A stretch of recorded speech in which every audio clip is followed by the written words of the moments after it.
let's talk about effects. If you are new to this series, please refer to the previous episode as this one picks off where the last ended.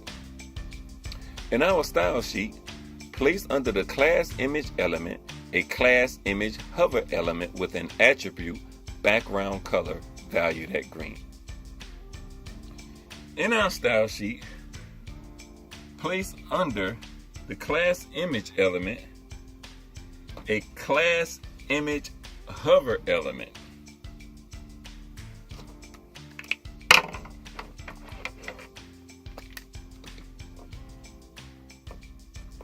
Class image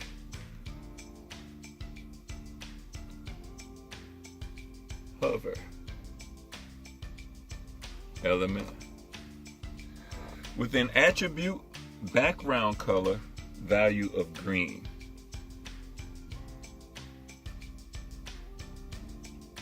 Background color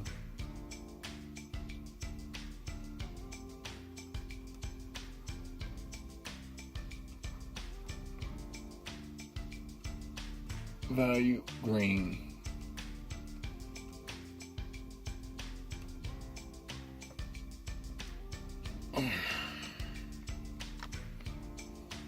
Again, in your style sheet, place under the class image element a class image hover element with an attribute background color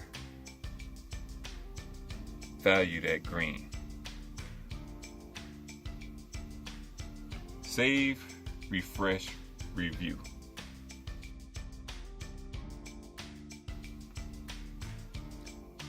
In your review, hover over the image placement. Cool, right? Now let's make it a little more dramatic. Instead of making just the image trigger, let's trigger the entire article element. Under the article class production paragraph element, we want to create an article class production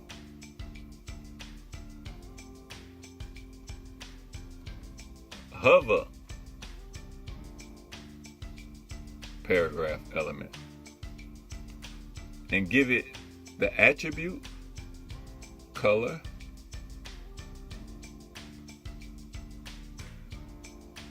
value gold.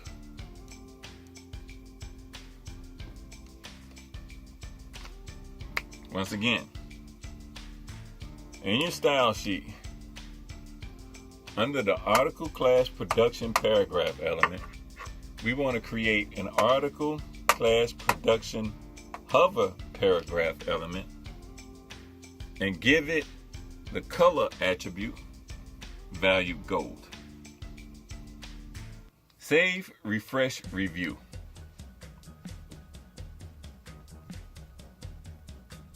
Let's clarify a little bit because that's a lot to understand. What we did was select the article class production paragraph element and give it a hover property which instructed the selection, which is the paragraph, to activate the attribute, which is in this case the color. Article class production, the selection. Hover, the trigger. Paragraph, the target. And color gold, the command. So now anywhere that the pointer touches within the article element, the paragraph turns gold, and when the pointer touches the image, it turns green. When using the hover effect, all elements must be encased in the same element. This concludes this episode of this basic HTML and CSS series. Please like and continue in order with the next episode. Please also take the time to let the sponsor's message that precedes these lessons play out in its entirety. It takes less than a minute and truly helps us to cover a little of the expense it costs us to provide these coding lessons. As always, thank you for watching, and don't forget to subscribe.